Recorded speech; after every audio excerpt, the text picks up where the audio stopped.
Padre, te doy gracias y bendigo tu nombre, porque tú eres bueno y para siempre es tu misericordia, oh Dios. Tu bondad, Señor, es eterna y tu gracia es infinita, oh Dios. Estamos, Señor, en esta mañana tan agradecidos de tu amor y tu misericordia. Tan agradecidos por Jesús, nuestro Señor y nuestro Salvador. Tan agradecidos por la paz que Él trae a nuestros corazones a través de su cruz. En esta mañana, Señor, vamos a considerar verdades referentes a la vida en la iglesia, a nuestra responsabilidad dentro de la congregación. A observar esos mandatos que tú nos das respecto a nuestras relaciones los unos con los otros, en nuestro trato común y en el amor que estamos supuestos a expresarnos, oh Dios. Queremos pedirte, Padre Santo, que simplemente crees en nosotros un oído dispuesto que genere, Señor, que nos hagas escuchar con esa disposición de obedecer, oh Dios. Que exhortes nuestras vidas, nos ayudes a entender y nos edifiques, oh Dios, nos corrijas y nos encamines, Señor, en el camino de la verdad y específicamente a que seamos obedientes a lo que tu palabra nos quiere enseñar en esta mañana, Dios. Por Jesús, tu amado Hijo, nos presentamos delante de tu presencia y me pongo yo en tus manos como un simple vaso de barro para que tú, Padre, utilices este sermón y este trabajo que he hecho para la edificación de tu pueblo, Dios. Por Jesús oro, amén y amén. La semana pasada les dije a ustedes de que estamos en un corto receso de la serie que venimos haciendo del Evangelio de Juan. Para los hermanos que nos visitan por primera vez en esta mañana, nosotros acostumbramos a predicar de manera expositiva a través de la Biblia. ¿Qué quiere decir eso? Yo cojo un libro y voy pedazo por pedazo explicando y aplicando la enseñanza, y hemos venido enseñando a través del Evangelio de Juan y terminamos el capítulo número 14 de Juan hace un par de semanas atrás y estamos tomando un corto receso para luego entrar ya pronto después del verano de vuelta a el Evangelio de Juan en el capítulo número 15. Entonces nos encontramos ahora en este receso y estamos viendo una serie nueva que comenzamos la semana pasada, que si usted no la escuchó, sería bueno que la escuche, el sermón de la semana pasada. Siempre puede ir usted al website de nuestra iglesia, graciayfe.com, o usted puede encontrar la página de Facebook también de nuestra iglesia, donde ponemos todos los mensajes y usted puede ir a ponerse al día allí. Y comenzamos a examinar a través del Nuevo Testamento los diferentes mandatos que encontramos en la Escritura referente a nuestra relación entre hermanos en Cristo. Y comenzamos a ver cómo es que la palabra nos llama, y literalmente lo vemos en la Escritura, esta frase repetida una y otra vez, diciéndonos los unos a los otros. Y la semana pasada estuvimos viendo rápidamente a través del libro de Romanos varios pasajes, y el primero nos enseñaba a nosotros en Romanos 12:10 la verdad de que debemos estar dedicados los unos a los otros, dedicados los unos a los otros, que haya una devoción y un compromiso a mis hermanos en la fe. Y yo les hablaba a ustedes de que esta devoción y compromiso que Pablo nos habla ahí en Romanos 12:10, donde él dice ser afectuosos unos con otros con amor fraternal, esa palabra ser afectuoso lleva la connotación de un voto, de una dedicación. De la misma manera como cuando el esposo y la esposa están dedicados los unos a los otros, y los padres y los hijos están dedicados los unos a los otros. Y Pablo nos llama a nosotros a que tengamos esa devoción los unos a los otros, a que estemos dedicados en amarnos, a estar juntos, a ser hermanos en la fe, a demostrarnos ese amor fraternal. También nos dice a nosotros que tenemos que aprender a darnos preferencia los unos a los otros en honor o con honra. Dice, con honra daos preferencia unos a otros.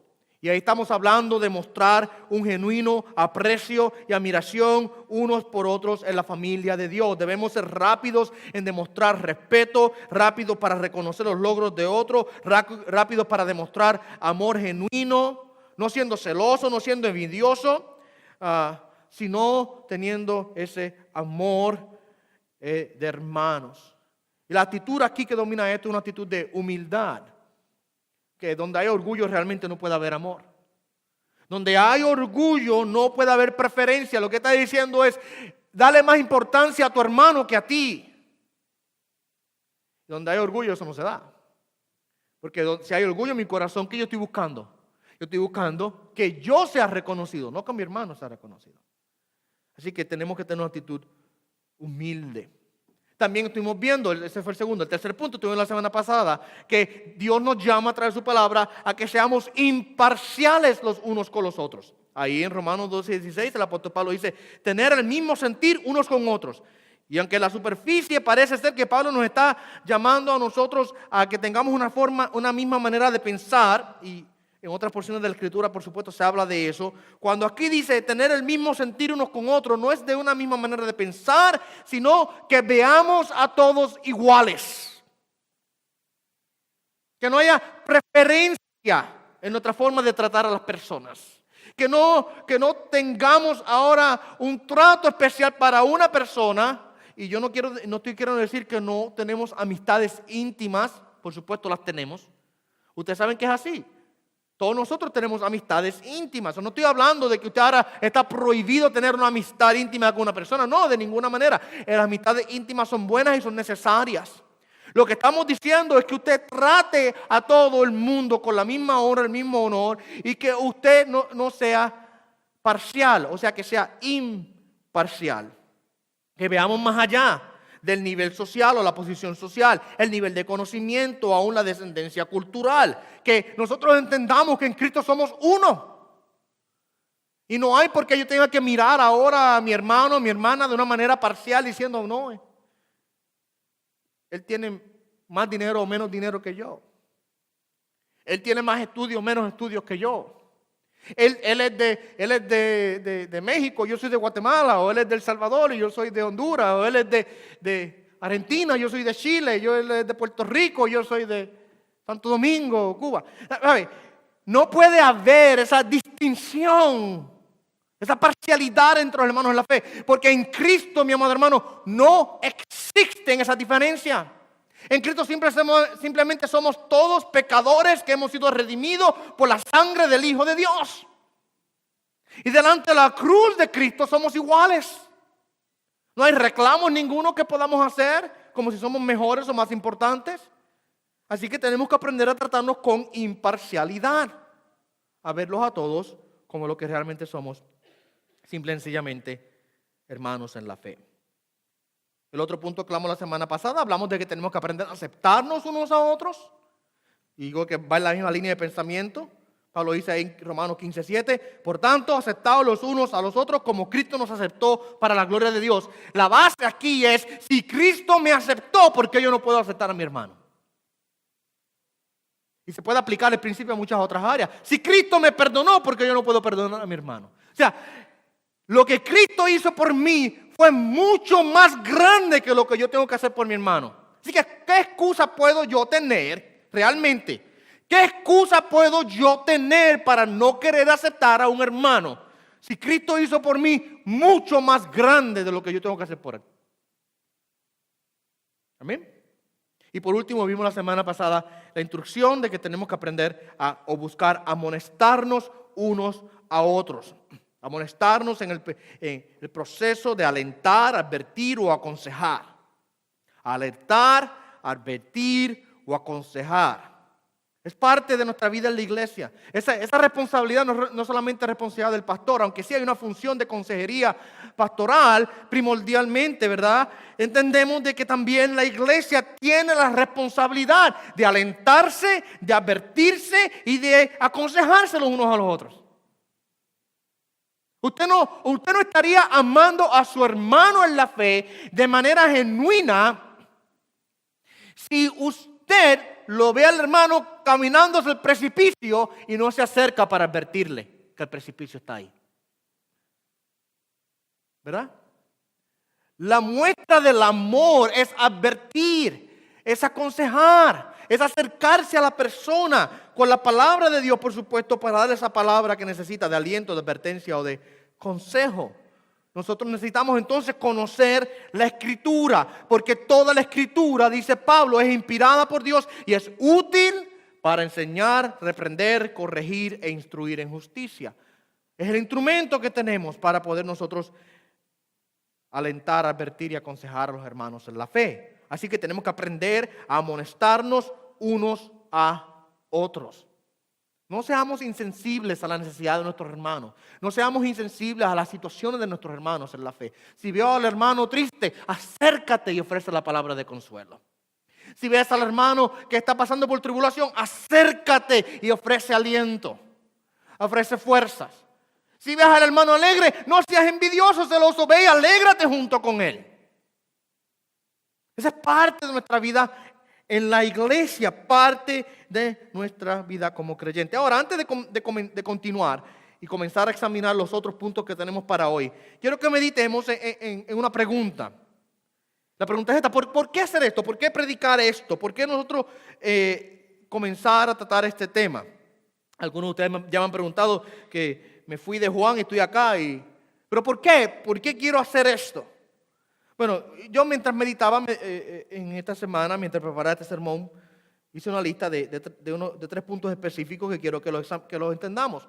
Número 1, es importante predicar de este tema porque necesitamos entender la importancia de la iglesia. Necesitamos entender la importancia de la iglesia. Muchas veces nosotros consideramos o pensamos que la iglesia es como un tipo de club social. Y eso se da muy común hoy día. La iglesia no es un club social. Si fuera a ser un club social, mi amado, hay muchas opciones. Hay muchas opciones. Si la iglesia es solamente un lugar para pasar un buen rato de vez en cuando, hay otras opciones que quizás sean más fáciles que esta. Sean más fáciles que tener que estar sentado 1 hora escuchando a ese predicador que lo que hace es abrir la Biblia y leer la Biblia y predicar la Biblia a la gente. Hay otras opciones más fáciles que esto. La iglesia es importante, mi amado hermano, porque la iglesia Cristo la compró con precio de sangre. Eso es lo que dice Pablo allá en Efesios capítulo número 5, versos 25 y 25 adelante. Mira lo que dice. Le dice a los maridos: amad a vuestras esposas como Cristo amó a la iglesia. Mira lo que dice: y se dio a sí mismo por ella. Como Cristo amó a la iglesia y se dio a sí mismo por ella. La iglesia Cristo la compró con su sangre. Pagó el precio más alto que se podría pagar, el precio de la sangre del Hijo de Dios. Y si la iglesia tuvo esa importancia para Cristo, ¿cuánto más debe entonces tener para nosotros? Tenemos que nosotros entonces entender, es importante y es necesario que entendamos la importancia de la iglesia. La iglesia no es una opción para el creyente, la iglesia no es una opción para el creyente. Si yo soy cristiano, si yo he creído en Cristo, si yo he venido en fe a Él, en arrepentimiento, me he tornado de mi pecado y me he tornado hacia Dios. Si yo soy creyente en Cristo, no es una opción la iglesia para mí. Porque justamente lo que Cristo hace en el momento de mi salvación es que me añade a su cuerpo. ¿Y cuál es el cuerpo? La iglesia.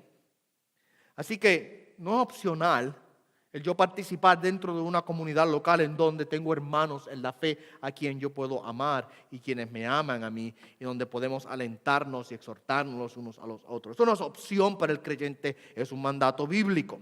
¿Okay? Así que tenemos que aprender a reconocer la importancia de la iglesia. También necesitamos reconocer nuestra dependencia no solo de Dios, sino también de los hermanos. Nosotros dependemos, escuche bien, no solo de Dios, sino también dependemos de los hermanos. Primordialmente dependemos de Dios, entendemos eso. Usted sabe que su fe está plantada ¿en quién? En Cristo Jesús. Y yo he creído a Dios y dependo de Dios. Él es mi fortaleza, Él es mi escudo, Él es el lugar de refugio. Él es a quien yo vengo cuando estoy en necesidad, delante de quien me postro para levantar mis plegarias y que escuche mi oración. Por supuesto, dependemos primordialmente de Dios. Pero no solamente dependemos de Dios, dependemos de los hermanos en la fe. Dios no hizo al creyente, y a mí me gusta usar esta expresión mucho, para ser un llanero solitario. Para andar solo por ahí sin la compañía de otros hermanos en la fe. Dios no creó al creyente de esa manera. Dios lo creó específicamente para ser un miembro dentro de un cuerpo. Un miembro dentro de un cuerpo. Y eso es lo que Pablo nos enseña a nosotros en 1 Corintios 12, 26. Y si usted se lee 1 Corintios 2, el capítulo entero, usted va a ver que Pablo utiliza mucho esa analogía del cuerpo a través de todo y habla de los muchos miembros y todas esas cosas. Y en el verso 26, mira lo que dice. Y si un miembro sufre, todos los miembros sufren con él. Y si un miembro es honrado, todos los miembros se regocijan con él. ¿Te ve eso? Usted sabe que es así. Usted se levanta por la mañana y sin darse cuenta se dio un golpe con la esquina de la cama en el dedo del pie y déjeme decirle algo, todo su cuerpo se sienta. ¿Verdad que sí? ¿Cuánto le ha pasado? Usted se da un golpe y todo su cuerpo se duele. ¿Ve? Lo mismo ocurre en la iglesia, mi amado hermano. Nosotros dependemos los unos de los otros. Estamos unidos en Cristo Jesús. Somos el cuerpo de Cristo. Cuando el hermano sufre, yo sufro. Cuando el hermano se regocija, yo me regocijo. Hay una dependencia los unos de los otros. Yo los necesito a ustedes y ustedes me necesitan a mí. Y ustedes se necesitan los unos a los otros. Esta idea de que yo le sirvo a Dios y allá la gente que haga lo que le haga, a mí no me importa. Esta idea es satánica, amado hermano, es del diablo. Eso no es de la palabra.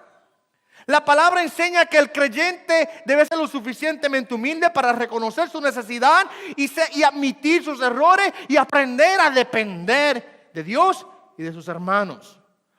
Lo que nos prohíbe a nosotros, lo que no nos deja a nosotros venir a ser parte de la comunidad de fe es realmente nuestro orgullo, porque el orgullo es lo que nos lleva a nosotros a querer ocultar nuestras fallas. Y a mucha gente se les hace difícil estar en la iglesia, ser parte de la iglesia, porque no quieren que conozcan quiénes son. En la iglesia van a conocerme, yo tengo que abrirme. Tengo que comenzar, van a ver cómo me comporto, van a ver cómo yo hablo, van a conocer a mis hijos, van a ver cómo mis hijos se comportan. Quizás voy a tener que sentarme con un hermano a comer en la casa, quizás voy a visitar a un hermano venga a visitar a mí. Y yo no quiero que sepan cómo soy yo. Muchas veces tenemos una fachada, tenemos una máscara. Y aquí en la iglesia no pueden haber máscaras. Somos todos pecadores en necesidad de un Salvador. Somos todos, mis amados hermanos, pecadores que hemos sido redimidos. La iglesia es un hospital donde estamos constantemente siendo sanados. Es el lugar de instrucción donde constantemente estamos siendo santificados. No es el lugar para ponernos máscaras. No es el lugar para pretender que somos otra cosa que no realmente somos. Es el lugar para, donde haya honestidad y sinceridad, donde haya honra los unos a los otros, donde haya dependencia. Es el lugar donde podemos ser quienes somos y buscar entonces a través de los ejercicios de la fe, del congregarnos, de la lectura de la palabra, de la oración, de la consejería mutua, del aliento mutuo, ir santificándonos unos a otros, ir ayudándonos unos a otros, ir creciendo unos a otros. Así que tenemos que reconocer nuestra dependencia no solo de Dios, sino también de los hermanos. Y tercero, necesitamos ser retados a amarnos más. Necesitamos ser retados a amarnos más. Una de las razones por las cuales quería hacer esta serie y plantarme aquí a considerar estas verdades es porque yo entiendo que muchas veces nuestro amor por los hermanos en la fe puede menguar en el sentido de que somos pasivos. Y yo les decía a ustedes la semana pasada que en muchas ocasiones nosotros buscamos hacer lo más mínimo posible para poder cumplir. Hermano, ¿me puedes ayudar con esto? ¿Cuánto tengo que hacer? Cárgueme esta caja, amado hermano. ¿Cuánto la tengo que cargar? ¿Hasta cuándo la puedo? ¿Cuándo la puedo? ¿Ya la puedo soltar? Ese es un error que nosotros cometemos constantemente. Ama al hermano, decimos. Y nos comenzamos a preguntar, ¿pero ya lo amé suficiente? ¿Cuál es lo mínimo? ¿Qué es lo mínimo que tengo que hacer para que se considere que yo le demostré amor? Esa no debe ser nuestra actitud. Nosotros tenemos que ser retados a amarnos cada día más. ¿Hiciste una expresión de amor? ¿Cuál es la próxima que vas a hacer? ¿Hiciste una expresión de servicio? ¿Cuál es lo próximo que vas a hacer? Tenemos que ser retados porque si no somos retados constantemente podemos caer entonces en una complacencia y podemos conformarnos con una mínima relación con los hermanos. Escuche bien, podemos conformarnos con una mínima relación con los hermanos. Yo lo saludo al hermano. Lo saludo y ya cumplí. No, mi amado hermano, el amarnos en la iglesia, el amarnos como hermanos en Cristo es mucho más que saludarnos, aunque ahorita vamos a hablar del saludo del creyente, dentro de los puntos que voy a hablar. Claro que sí, nos saludamos, pero el amar al hermano es más que saludar. Es una expresión, es una acción continua de demostrarlo.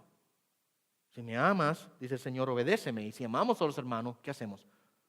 Nos servimos, nos honramos, nos buscamos los unos a los otros. Así que estas cosas son las razones las cuales me han motivado a comenzar a examinar esta verdad. Así que vamos ahora a ver el próximo punto en la lista de unos a otros, de mandatos que la Escritura nos da a nosotros referente a nuestra relación con los hermanos en la fe. Y nos vamos a plantar en Romanos capítulo 14, verso 13. Este sermón, les dije ya la semana pasada, es un poco diferente a lo que normalmente ustedes reciben, donde yo me quedo en una porción de la Escritura y voy explicando palabra por palabra, verso por verso, párrafo por párrafo. Aquí estoy saltando de una porción de la Escritura a otra para poder examinar cada mandato. Romanos 14, 13 dice lo siguiente: por consiguiente, ya no nos juzguemos los unos a los otros, sino más bien decide esto: no poner obstáculo o piedra de tropiezo al hermano. Aquí el mandato es: no nos juzguemos los unos a los otros. Aquí el mandato es a no juzgar a mi hermano en la fe. Ahora, antes de continuar, entendiendo que eso es lo que quiere decir, tengo que explicar lo que eso no quiere decir. Eso no quiere decir que yo no puedo pasar juicio justo, de acuerdo a la palabra de Dios, sobre una acción pecaminosa o sobre algo que está errado. Cuando decimos no juzgar, no estoy diciendo ahora que yo no tengo la responsabilidad de juzgar justamente si una persona está en pecado y yo acercarme a la persona para hablarle. Eso es claro en la Escritura, ¿ok? Si yo veo a Juanito en pecado, yo me acerco a Juanito y le digo: estás en pecado, y yo estoy haciendo juicio sobre Juanito. Estoy juzgando en ese sentido. Pero no por mí, no por Josué, sino por quién. Por la palabra que me instruye a mí que la acción es pecaminosa. Entonces, claramente Jesucristo dice esto en Juan 7:24. Somos llamados a juzgar. Jesús dice: no juzguéis por la apariencia, sino juzgad con juicio justo. No juzguéis por la apariencia, sino juzgar con juicio justo. El juicio justo es aquel juicio que proviene de la verdad de Dios que está en su palabra. Así que cuando Pablo nos dice: ya no nos juzguemos los unos a los otros, no está hablando de que nosotros no tengamos que ejercitar sabiduría y entendimiento de acuerdo a la palabra de Dios para pasar juicio sobre una persona. Claramente, si ustedes saben cuál es el proceso o el patrón de disciplina de la iglesia, ¿cuál es? Dice la Escritura: si mi hermano peca, ve tú a hablar con él. Si se arrepiente, lo ganaste. Si no, ve con testigo. Si los escuchas, se arrepiente, lo ganaste. Si no, ¿qué dice? Dilo a la iglesia. Y si no escucha a la iglesia, ¿qué dice? Expúlsalo de la iglesia. ¿Ese es el patrón de disciplina en la iglesia o no? ¿Qué es ese patrón de disciplina? Si no es un ejercicio de juicio. ¿Verdad? Cuando llega a la parte 3 de ejercitar el juicio delante de la iglesia, si el expúlsalo, eso es un ejercicio de juicio. Y eso es un juicio justo porque sigue el patrón de la Escritura. Ahora, ¿qué es lo que Pablo está queriendo decir aquí? ¿De qué Pablo está hablando cuando Pablo dice: no nos juzguemos los unos a los otros? Tenemos que entender el contexto. Y en el contexto Pablo está hablando de que existen cosas que no son pecaminosas, pero que pueden crear problemas en la iglesia y entre los hermanos. Y son realmente asuntos de conciencia. No tienen que, son esas áreas grises. ¿Sabes? Hay áreas que son blanco y negras. ¿Entienden eso? ¿Verdad que sí? Hay áreas de la Escritura que son claras. No adulterarás, o no mentirás, o no robarás, o no cometerás homicidio. Eso es claro. Y usted me viene a decir: pastor, yo puedo ir a la tienda de hierro aquí a llevarme algo y no pagar por él. Mano, por favor. Usted sabe claramente lo que la palabra enseña respecto a eso, ¿verdad?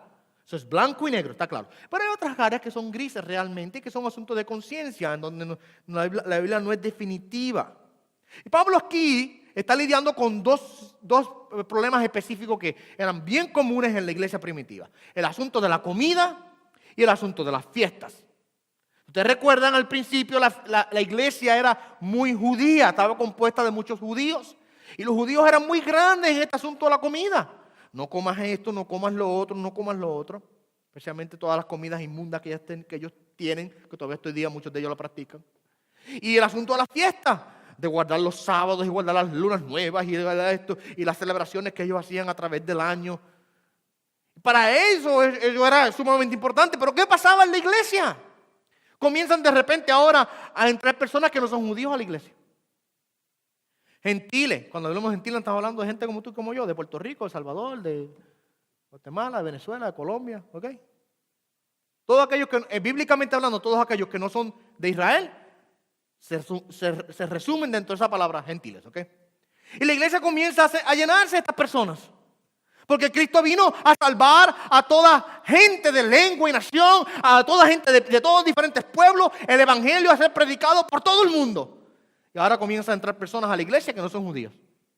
Y estas personas no conocen nada respecto a la comida, ellos no conocen nada respecto a la fiesta. Eso es extraño para ellos, eso es ajeno para ellos. Ellos no habían escuchado, ellos no conocían la ley de Moisés. Ellos no vivían bajo la ley mosaica respecto a todas esas ordenanzas. Y ahora comienza a haber un problema en la iglesia. Y comienzan a haber divisiones en la iglesia. Y están aquellos que comen y los que no comen. Los que celebran la fiesta y los que no la celebran. Y los que ahora tienen problemas con eso. Y comienzan entonces a juzgar. Ahí viene. Comienzan entonces a juzgarse los unos a los otros por cosas secundarias. Que no tienen nada que ver respecto a la salvación, a la fe, al evangelio, al arrepentimiento, a las buenas obras, a la justificación, santificación, todas esas cosas que nosotros entendemos que se componen dentro del mensaje del evangelio. Mira, para que entendamos el contexto, déjenme leer el contexto un poco. Ahí en capítulo 14 de Romanos, Pablo dice, aceptar al que es débil en la fe, pero no para juzgar sus opiniones. Uno tiene fe en que puede comer de todo, pero el que es débil solo come legumbres o vegetales nada más. El que come no menosprecia al que no come. El que no come no juzgue al que come. Porque Dios lo ha aceptado. ¿Quién eres tú para juzgar al criado de otro? Para su propio amo está en pie o cae y en pie se mantendrá porque poderoso es el Señor para sostenerlo. Lo que quiere decir es, si tú no tienes autoridad para juzgar al siervo de otro, al criado de otro, tú no tienes autoridad para juzgar a un siervo de Dios, lo que está queriendo decir. A un hermano en la fe. Respecto a este asunto. Si él quiere comer, que coma. Y si no quiere comer, que no coma. Continúa diciendo, uno juzga que un día es superior a otro. Otro juzga iguales todos los días. ¿Qué está hablando de eso? Está hablando de las fiestas, de las celebraciones de las fiestas. Y juzgar respecto a si se puede guardar el sábado o no, si se tienen que celebrar ciertas fiestas durante el año o no. Y comienzan a ver estas divisiones. Y Pablo continúa diciendo, cada cual esté plenamente convencido según su propio sentir. El que guarda cierto día, para el Señor lo guarda. El que come, para el Señor come, pues da gracias a Dios. El que no come, para el Señor se abstiene y da gracias a Dios. Lo que Pablo está enseñando aquí es en estas cosas secundarias, cosas de conciencia, nosotros no tenemos que estar juzgándonos unos a los otros respecto a estas cosas. Ahora sí, quizás estas cosas pueden convertirse en asunto de pecado, porque el comer puede llegar a la glotonería y ya usted sabe que hay un problema. Pero en el aspecto natural de estas cosas, en el aspecto natural de esto, no hay problema, mi hermano. Si el hermano quiere comerse un cerdito bien asado, pues deja que se lo coma. A nosotros los boricuas nos gusta mucho el pernil. Ahora, yo le aconsejo que se limite un poco porque eso también a la cintura muchas veces le da problemas. ¿Ya? Pero no hay juicio que yo paso sobre usted porque usted quiso comérselo o no quiso comérselo. Y podemos ir más allá de la simple comida. El principio se aplica a otras cosas grises que no tienen nada que ver con la salvación. Ay, ese hermano se puso esa camisa rosada. ¿Qué se hace poniendo esa camisa rosada ese hermano? ¿Qué importa si se la quiso poner rosada, amarilla, violeta, azul? No importa. Esos no son asuntos de salvación. Esos no son asuntos importantes, mis amados hermanos. Y lamentablemente tengo que decir que en muchas iglesias estos asuntos se hacen primordiales. Se le dan más importancia de lo que realmente tienen. Y se olvidan de la gracia, se olvidan de la misericordia, se olvidan del evangelio, se olvidan de Cristo y de la cruz. Y de muchos púlpitos se predica mucha regla de hombre, pero no se predica el evangelio de la gracia de Cristo. Comienzan a juzgar la gente. Yo recuerdo una vez, Ustedes saben que yo aquí la barba la tengo, a veces no la tengo, me la afeito, la dejo crecer. Y 4 años atrás, no estaba aquí, no era aquí, cuando yo estaba en la iglesia pentecostal, pues yo comienzo a predicar, era un joven, muchacho joven, yo vengo predicando desde muy jovencito, aunque a veces quisiera que alguien me hubiese sentado y parado, porque después cuando miro para atrás todos los errores que cometí en mis predicaciones, en aquel entonces yo quisiera que alguien me hubiese alado la oreja y siéntate, aprende primero y después predica, ¿verdad? Pero como comienzo a desarrollarme como predicador, tenía 18, 19 años en aquel entonces, pues me dio con dejarme crecer la barba un poco. Siempre estaba bien afeitado todo. Y entonces me dejé crecer un poquito la barba así, pero por un poquito nada más, mira, así bajando por aquí, y bajando el bigote. Y ya me sentaron. Mano, ¿qué está pasando? Tú tienes que mantener una imagen bien limpia ante la iglesia. Tú tienes que no ser ambivalente. Bueno, ¿cuántas cosas me dijeron? Una barba. Por una barba. Este es el punto de Pablo aquí. Juzgando por cosas que secundarias, sin importancia. Eso no tiene importancia. Nadie se pierde por la barba, o por la pantalla, o por la hermana que se pintó el pelo. Nadie se pierde por eso, mi amado hermano. Y tampoco se santifica la persona que no lo hace. Entonces el punto que Pablo aquí está queriendo decir a nosotros ahora: yo no juzgo, pero tampoco debo menospreciar, porque esto va para ambos lados. Si una hermana dice, yo no puedo poner pantalla porque yo no puedo poner pantalla, pues entonces no la menosprecie por eso. Acéptela y ámela igual. Ahora, ella no puede juzgarla a usted porque se las pone. Uno no juzga por hacerlo y el otro no puede menospreciar al otro tampoco. No puede haber ni juicio ni menosprecio, porque somos hermanos en la fe. El que quiera hacer algo lo hace con la libertad que Cristo le ha dado. Ya, siempre y cuando no sea asunto de pecado. Siempre y cuando usted no esté pecando. Usted se viste como usted quiera vestirse. Pero si ahora usted está vistiéndose como una persona de una manera indebida, pues quizás como iglesia tengamos que llamarle la atención. Esto es una forma de vestirse aquí, porque es indebido. ¿Me entienden, verdad? ¿Entienden lo que quiere decir? Siempre y cuando no caiga en pecado, no puede haber juicio ni menosprecio. Mira lo que Pablo continúa diciendo, el verso 10 en adelante ahí, Romanos 14. Pero tú, ¿por qué juzgas a tu hermano? O también tú, ¿por qué menosprecias a tu hermano? Porque todos compareceremos, ante el tribunal de Dios, porque escrito está: vivo yo, dice el Señor, ante mí se doblará toda rodilla y toda lengua alabará a Dios. De modo que cada uno de nosotros dará cuenta a Dios de sí mismo. ¿Sabe qué? Porque yo no me pongo a juzgar a la gente en estas cosas secundarias, porque cada quien le va a dar cuenta a Dios respecto a sus acciones. Cada quien tiene delante de una responsabilidad individual respecto a su vida. Siempre y cuando no caiga en pecado, nosotros no juzgamos ni menospreciamos a la gente. Si se quiso cortar el cabello, se lo cortó. Si quiso comer algo, se lo comió. Así, etcétera, etcétera, etcétera. Así que no podemos caer en el error de juzgar y de menospreciar a la gente por decisiones tan secundarias como esas. ¿Okay? Ahora, aquellos de ustedes que están más maduros en el Señor y que han logrado entender que nadie se pierde por el asunto de comida o de bebida o de ropa o de fiestas o cosas así. Si usted puede en su posición abstenerse de algo para evitar hacer caer a un hermano en la fe en pecado, hágalo. Si yo sé que el hermano tiene problema con el cerdo, pues cuando venga a su casa a comer, no cocine pernil. ¿Ok? Y una vez fui a Puerto Rico a predicar en una iglesia donde yo estuve, antes de irme para acá, estuve siendo miembro de esa iglesia. Y fue un viaje y fui a predicar. Y yo tenía mi barba también ya. Cuando voy a predicar el domingo por la mañana me afeito. Y mi papá me dice, ¿pero por qué te afeitaste? Porque yo sé a dónde voy a ir a predicar. Y yo sé que cuando yo entre allí y esté delante en ese púlpito, mi barba va a ser una piedra de tropiezo para esa gente y no van a escuchar el mensaje porque solamente van a estar viendo la barba que tengo puesta encima. ¿Sabe qué? Esto crece de vuelta a las semanas. Olvídate, me la quito, voy predico así, quito la piedra de tropiezo, y los hermanos puedan escucharme y recibir el mensaje de la palabra.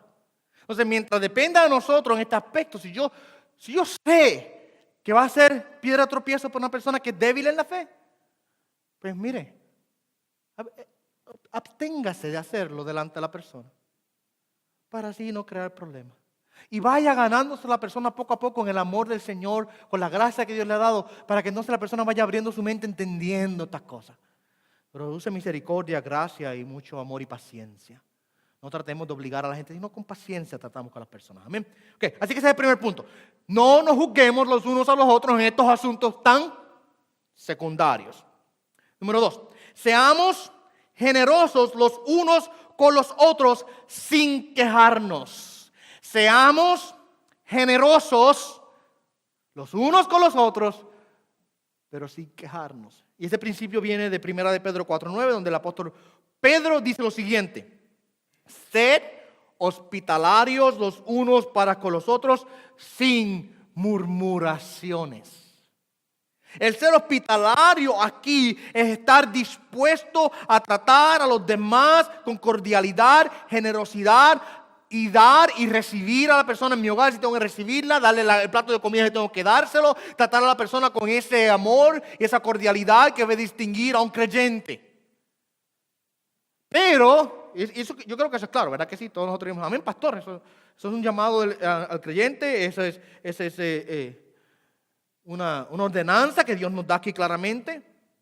Pero tenemos que aprender a hacerlo sin murmuración, o sea, sin queja. Oye, pero qué lindo es, ¿verdad que sí? Que yo haga la cosa y después diga, ay, hermano. Hermano, toma, quiere tomarse aquí tiene el galón de jugo, y cuando se lo doy, el hermano se bajó el galón entero. Ay, ese hermano se tomó todo el jugo. Si se lo diste para que se lo tomara, olvídate del asunto. No murmuremos. Demos, seamos generosos. Olvídese. Se lo tomó. Usted va y se compra otro o hace otro y ya se acabó el asunto. El punto es que no debe haber murmuración. No debe haber queja. ¿Ve? Con nuestra generosidad, si yo doy, no voy ahora a dar y después estar quejándome de que tuve que dar. Después estar quejándome de que, ay, tengo que hacer eso de verdad. No, que sea sincero. Que mi generosidad, que mi hospitalidad sea sincera, sea honesta, sea gobernada por el amor. ¿Ve? Que el amor gobierne mis acciones en este aspecto. Que cuando yo doy al que tenga necesidad, si le di el plato de comida, olvídese.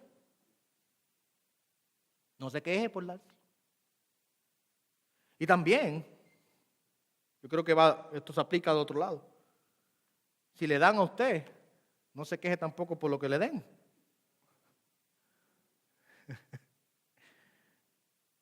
En Puerto Rico tenemos un refrán, yo no sé si en los países centroamericanos y sudamericanos existe, pero en Puerto Rico tenemos un refrán que dice, a caballo regalado no se le mide el colmillo.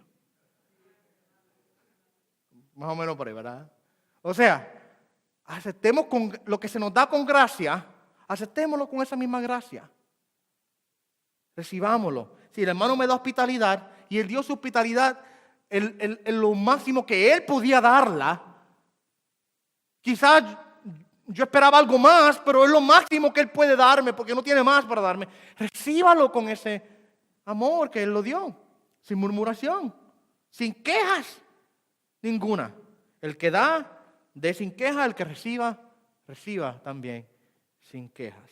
Le dije que el principio que debe gobernar esto es el amor, ¿verdad que sí? Y yo creo que claramente es lo que Pedro nos está queriendo decir, porque ahí en Pedro, 1 Pedro 4:9, Pedro dice, ser hospitalarios los unos con los otros sin murmuraciones, pero en el verso 8, justamente el verso anterior, le dice lo siguiente, sobre todo, sed fervientes en vuestro amor los unos por los otros, pues el amor cubre multitud de pecados. Ser fervientes en el amor los unos por los otros. ¿Y cómo se manifiesta ese amor? En el yo servir a mi hermano. El yo ser hospitalario, generoso con mi hermano. Y yo creo que continúa ese principio de amor gobernando el próximo punto, que es el servirnos los unos a los otros. Está ahí, una vez más, estoy todavía en 1 de Pedro. 1 de Pedro 4:10 ahora. En el 4:8 dice, sed fervientes en vuestro amor los unos por los otros. 4:9 dice, ser hospitalarios los unos con los otros sin queja. Y el verso 10 dice, según cada uno ha recibido un don especial, úselo sirviendo los unos a los otros como buenos administradores de la multiforme gracia de Dios. Tenemos que entonces aprender a servirnos los unos a los otros. El amor es el que gobierna realmente todo esto. El amor gobierna mi hospitalidad, señor hermano, y el amor gobierna nuestro servicio los unos a los otros. Note lo que dice Pedro aquí. Según cada uno ha recibido un don especial. Cada uno de nosotros hemos recibido un don de parte de Dios como miembros del cuerpo para cumplir con una función dentro del cuerpo. Y nosotros tenemos que aprender a utilizar ese don para el servicio de los hermanos en la iglesia. Yo creo que eso es lo que Pablo está queriendo decir en 1 Corintios capítulo 12, versos 14 al 20. Mira lo que dice Pablo ahí. Porque el cuerpo no es un solo miembro, sino muchos.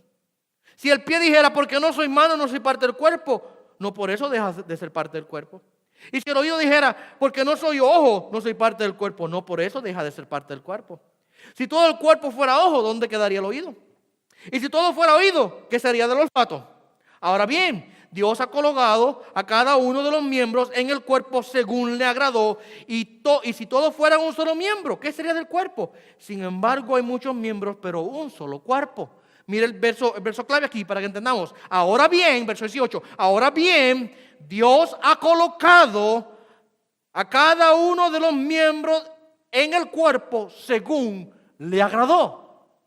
Fue Dios el que puso al miembro con la función específica que le dio a ese miembro del cuerpo. Fue Dios el que lo determinó y el que lo decidió de esa manera. Según le agradó a Dios hacerlo. Y yo tengo que entonces aprender a cumplir y a llenar mi rol y mi papel que Dios me ha dado. Y los dones que Dios me ha dado para el servicio de la iglesia, tengo que administrarlo. Mira ahora cómo, dice Pedro, como buenos administradores o buenos mayordomos de la gracia de Dios. De la multiforme gracia de Dios, dice él. Una gracia que toma muchas facetas y muchas formas. Yo tengo que poner mi don y cumplir con el rol que Dios me ha dado dentro de la congregación, dentro del cuerpo de Cristo, de acuerdo a como Dios me diseñó hacerlo. Ese mismo principio se repite en Romanos capítulo 12, verso 3 al 8. Mira lo que dice Pablo. Porque en virtud de la gracia que me ha sido dada, digo a cada uno de vosotros que no piense más alto de sí de lo que debe pensar, sino piense con buen juicio según la medida de fe que Dios ha distribuido a cada uno. Pues, así como en un cuerpo tenemos muchos miembros, pero no todos los miembros tienen la misma función, así nosotros somos muchos, somos un cuerpo en Cristo Jesús, individualmente miembros los unos de los otros. Pero teniendo dones que difieren, según la gracia que Dios que nos ha sido dada, usémoslos. Si el de profecía, úsese según la porción de la fe. Si el de servicio, en servir. El que enseña, en la enseñanza. El que exhorta, en la exhortación. El que da con liberalidad. El que dirige con diligencia. El que muestra misericordia con alegría. El punto que Pablo está queriendo aquí implementar es que aprendamos a cumplir el rol que tenemos dentro del cuerpo de Cristo. Que se complementa con lo que Pedro nos dice allá. Según cada uno ha recibido un don especial, úselo sirviéndoos los unos a los otros. Nosotros no podemos dejar nuestro don sin usar. Tenemos que administrarlo apropiadamente. Y yo quiero que usted note algo. El don no es para mi edificación personal o mi exaltación personal, sino para el servicio y la edificación de los hermanos y de la iglesia. Para eso es que Dios da dones. Dios no da dones para que yo sea reconocido de cuán grande yo soy en este don. Ese es el error que muchas iglesias y muchas personas cometen. Quieren dejarle saber a la gente cómo realmente Dios los usa. Quieren demostrarle a todo el mundo cuán grandes son ellos en el servicio. Quieren realmente demostrarles a la gente que ellos realmente son tremendos creyentes. Y el servicio y su don no lo utilizan para la edificación de la iglesia o el bien común de los hermanos, sino ¿para qué? Para la exaltación y edificación personal. El don nunca ha sido y nunca será para la edificación y la exaltación personal. Mira lo que dice Pablo en 1 Corintios 12:7. Pero a cada uno se le da la manifestación del Espíritu, mira lo que dice, para el bien común. El propósito de que Dios le dé un don a la persona dentro de la congregación para que lo ejercite es para el bien común de la iglesia. Así que nuestros dones son para el servicio. Por eso que Pedro claramente nos dice ahí que nosotros debemos tomar ese don especial que Dios nos ha dado y usarlo sirviéndonos los unos a los otros como buenos administradores de esa multiforme gracia que Dios nos ha dado. Y para cerrar, el último punto que quiero que examinemos, les dije ahorita, le hablé un poquito respecto al saludo. ¿Recuerdan que les dije ahorita que el amor es más que saludarnos? Pues vamos a hablar un poquito acerca del saludo. La Escritura nos llama a nosotros a que aprendamos a saludarnos los unos a otros con sinceridad y amor. Mira lo que dice Pedro ahí en su primera epístola, capítulo 5, verso 14. Dice, saludaos unos a otros, con un beso de amor. Saludaos unos a otros con un beso de amor. Él está hablando, mi amado hermano, de esa práctica de expresar externa y físicamente el amor que yo tengo hacia mis hermanos en la fe. Por supuesto, entendemos que hay respeto, entendemos que debe haber claramente respeto físico entre los hermanos. No estamos hablando de ser indecentes, estamos hablando de ser santos. Estamos hablando de expresar cariño genuino, amor sincero a mis hermanos en la fe. Que cuando yo le dé la mano a mi hermano y el abrazo, que lo hago con sinceridad y con honestidad y con santidad. O cuando le dé el beso en el cachete a la hermana, que sea con amor, sinceridad y con santidad. Que sea algo genuino, que sea un saludo especial en el cual yo estoy expresando ahora el cariño y afecto que siento hacia los hermanos en la iglesia. A los varones a mí me gusta abrazarlos. Ustedes saben que yo casi, muchos de ustedes les doy la mano y a otros les doy un apretón. Porque hay una expresión de un cariño especial. Y eso es constante, fíjese, eso no solamente Pedro nos dice aquí. A través de todo el Nuevo Testamento encontramos ese mandato. Romanos 16 dice lo siguiente: saludaos los unos a los otros con un beso santo. Saludaos los unos a los otros con un beso santo. Era una práctica bastante común. En el tiempo de Pablo hasta aún los hombres se besaban. Era comúnmente una práctica cultural. Quizás en nuestra cultura hispana nuestra no se da mucho. Otras culturas quizás sí se da, en donde el beso, los dos cachetes, es algo común entre hombres y mujeres, no hay distinción. Nosotros los hispanos, no sé si es un poquito por la influencia del machismo que nosotros a veces tenemos en la cultura hispanoparlante, se nos hace difícil hacer ese tipo de expresión aún entre varones. Pero el punto es que era común en la iglesia, y Pablo llama a la iglesia, y Pedro llama a la iglesia, a que aprendan a saludarse, mira cómo dice, con un beso santo. O sea, que no haya malicia, que no haya ningún tipo de hipocresía, sino que sea genuino y que refleje ese amor verdadero y sincero que nosotros tenemos los unos por los otros. Y eso se repite una y otra vez. 1 Corintios 16:20 dice, saludad a los unos a los otros con beso santo. Luego 2 Corintios 13:12 dice lo mismo. 1 Tesalonicenses 5:26, saludar a todos los hermanos con beso santo. Se repite una y otra vez. Habla de una expresión genuina y verdadera del amor y el cariño que nosotros sentimos por los hermanos en la fe. Por supuesto, estamos hablando de que sea hecho de una manera respetuosa. En nuestro día, por supuesto, existe el peligro, y quiero tocar este punto, de que ciertos rasgos o señales físicas de afecto sean malinterpretadas o mal usadas. Esos peligros siempre han existido y siempre existirán hasta que el Señor regrese. Pero si se practica, escuche bien, con discreción razonable, un abrazo amoroso, un beso verdaderamente santo que refleje el amor genuino y sincero entre los cristianos, no deben ser desechados simplemente porque pueden posiblemente ser malentendidos o mal usados. Si nosotros podemos hacerlo, esa práctica con discreción, podemos realmente expresarnos este amor, este cariño, este afecto que nos sentimos los unos a los otros, aún en abrazarnos y en besarnos o en darnos las manos sin tener ningún tipo de malicia. Déjame darle un ejemplo de bíblico. Mientras estudiaba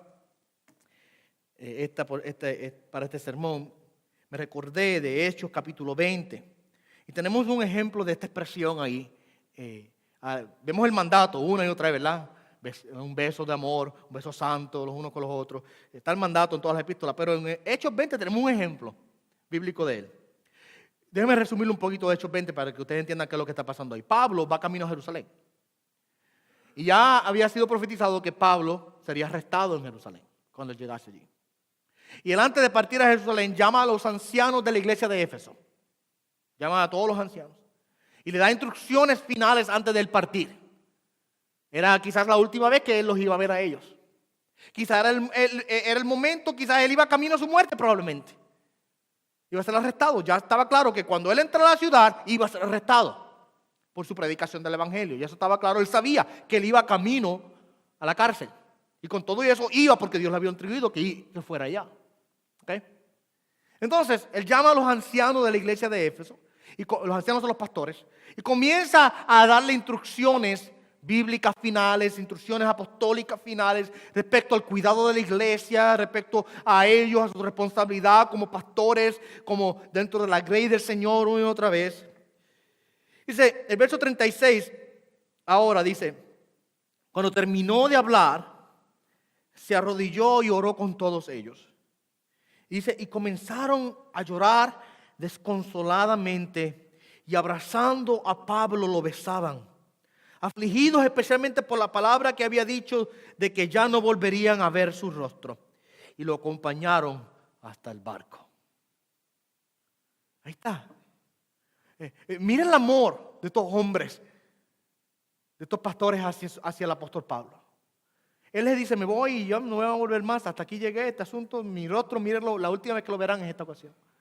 Y él se arrodilla, él ora con ellos y dice, ellos lo abrazan, llorando desconsoladamente, era un llanto genuino, sincero. Lo abrazan, lo besan, le expresan ese amor, ese cariño, se afligieron juntamente con él y luego lo llevaron hasta el barco y lo despidieron. Una expresión del amor que ellos sentían por el apóstol Pablo. Así de esa misma manera nosotros tenemos que aprender a saludarnos los unos a los otros con un beso santo, con un beso de amor, que debe ser la expresión física de cariño y afecto que debemos tener los hermanos en la fe. ¿Cuántos pueden decir amén a eso? Amén. Vamos a darle gracias al Señor entonces por esta palabra que hemos escuchado en esta mañana. Señor, bueno eres tú y para siempre es tu misericordia. Qué hermoso, Señor, qué precioso es podernos sentar a escuchar tu palabra. Qué lindo, Señor, es meditar en ella. Es causa de regocijo, es causa de alegría, es pan que alimenta nuestra alma, es realmente agua que sacia nuestra sed.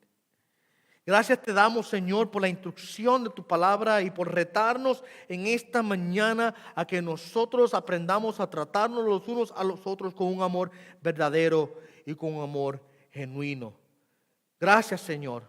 Nos has enseñado esta mañana a que no nos juzguemos los unos a los otros, sino que nos aceptemos en amor, a que seamos generosos y sin queja ni murmuraciones, a que nos sirvamos los unos a los otros, poniendo nuestros dones al servicio para el beneficio de los demás, y a que nos tratemos con un afecto genuino, un saludo de amor y santo entre los hermanos en la fe. Gracias por estas instrucciones, Señor, y queremos pedirte que tú nos enseñes a ser obedientes a cada una de ellas, Señor. Rétanos y ayúdanos. A través de tu Espíritu Santo, Señor, ahora que hemos escuchado el mensaje, no nos dejes salir de este lugar, Señor, y olvidarnos de esto, sino que vayamos y en nuestro diario vivir, en nuestro caminar ahora, lo practiquemos, oh Dios, y lo pongamos en obra, Señor. Por Jesús. Padre Santo, te pedimos que nos des una semana bendecida, que nos ayudes a honrarte en todo lo que hagamos, oh Dios. Por donde quiera que andemos, donde quiera que estemos, Padre Santo, que tu gracia sea con nosotros y que te honremos, Señor, en todo lo que pensemos, en todo lo que digamos y en todo lo que hagamos. Por Jesús, tu amadísimo Hijo, oramos. Amén y amén.